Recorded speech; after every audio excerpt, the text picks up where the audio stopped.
Hi, this is Katie Fehrenbacher with GigOhm TV's Green Overdrive show. And we're here in a little alleyway in downtown San Francisco, and we're talking with Michael Keating, who is the CEO and founder of Scoot Networks, which shares electric scooters. Michael, what's up with that? We think it's hard to get around San Francisco, and it's really hard to get around any city. And now there's an opportunity to use these really affordable green electric scooters and connect them up to people's smartphones, make them easy to find, easy to ride. And we think it's about the fastest, cheapest, funnest way you can get around the city. Okay, so Scoot Networks is a startup that you guys put together in the Bay Area, and you're going to be launching this service kind of in a couple months in the summer, right? Yep, exactly. Yeah, we're going to roll out with some corporate partners this summer, and then we're going to expand to the public early next year. Okay, and tell me about how the iPhone app works. That's kind of the heart and soul of the whole service, right? Right. So we want thousands of people to be able to share our scooters, but we don't want to have to give out giant key rings. So we have worked it out so that an iPhone or really any smartphone can open and turn on one of the scooters, and it does that by connecting to the scooter and also connecting to our server. And then it once you turn the scooter on, it turns into your dashboard. So instead of just giving you a little needle, like a normal speedometer, it gives you a map like you're used to on your iPhone. It tells you how fast you're going, what the battery level is in the scooter, and just a more kind of current transportation experience. Okay. And so, I mean, everyone's heard of car sharing with Zipcar and City Car Share. So why scooters and why electric scooters specifically? Okay, so scooters because they're small and they can be parked just about anywhere, and they're really cheap. So we can put lots of them in the same space that a Zipcar could go. And because it's easy for us to put parking for them around the city, the service is eventually going to work more like a bicycle sharing system than like car sharing. Initially it'll be round trips, but eventually we'll be able to do one-way trips like you'd find in like a European public bicycle system. And that's really because the scooter's small enough that it's easy for us to have lots of parking so that it can be picked up in one place and dropped off in an empty place somewhere else. So that's why scooters. And then on the electric side, an electric scooter that doesn't go more than 30 miles an hour is basically considered a moped, and anyone with a normal California driver's license can rent one.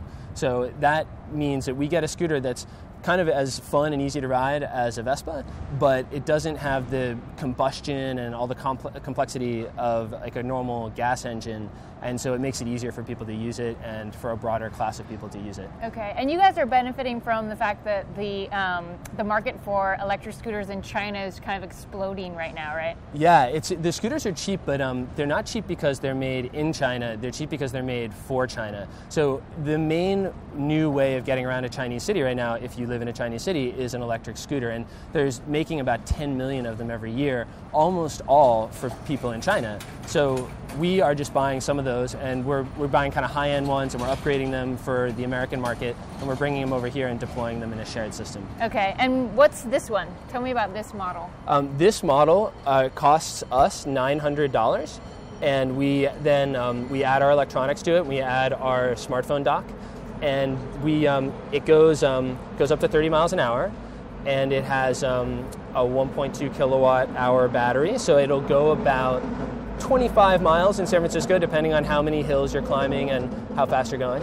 Okay, so these are short trips around the city. Basically. Exactly, yeah. It's not for sort of beach trips or like, runs to the East Bay. It's all just around the city. We're really, we see ourselves replacing car trips within the city, and maybe the occasional taxi ride or bus trip, just like a few miles each way. But if you really wanted to ride around San Francisco for the afternoon, it'll go 25 miles, so you could go back and forth across the city a couple times. Okay. And your strategy for launch is to work with companies, right, before you launch to consumers? Mm-hmm. Yeah, it just makes it a little simpler for us to roll our network out. So a lot of also tech companies and co-working spaces in San Francisco are excited to have a new way of getting their employees and members around, because it's such a pain to commute in the city. So we're offering them this as, it's almost like a company car, except it's a scooter. Yeah, very cool. Can you walk us through how it works? Yeah, happily. Okay. So this is our app, the Scoot app, right there. And what it does is it helps you find a scooter. So it's looking for scoots.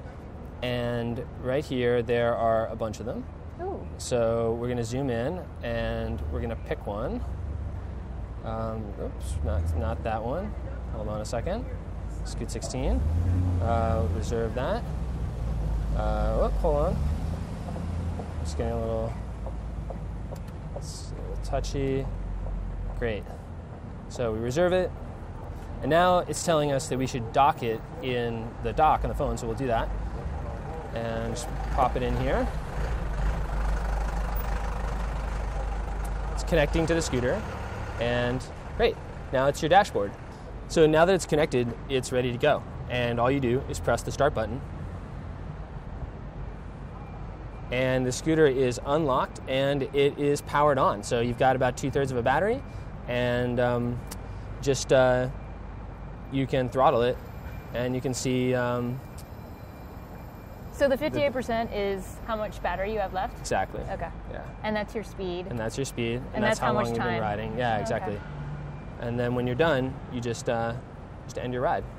All right, so how did you come up with the idea to use the iPhone as the control mechanism for the scooter? Sure. We think that smartphones are how we're getting everything in our lives now. It's how you find food, it's how you talk to your friends, it's how you look up information, and you increasingly use it for transportation, like finding out when the bus is going to come.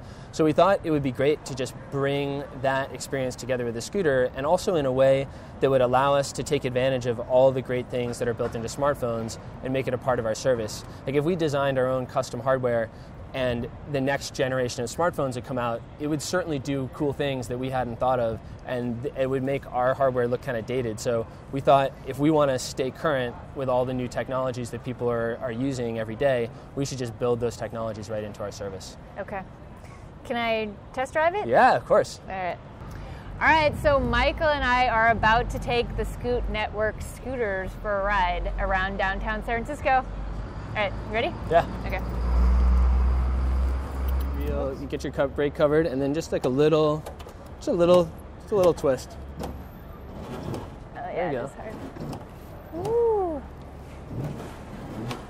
Oh, it is a lot of pickup. It's huh? a lot of pickup. All right, there we go. How do I look?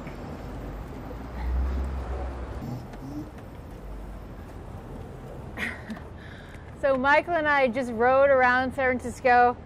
We took it up to the maximum 30 miles per hour.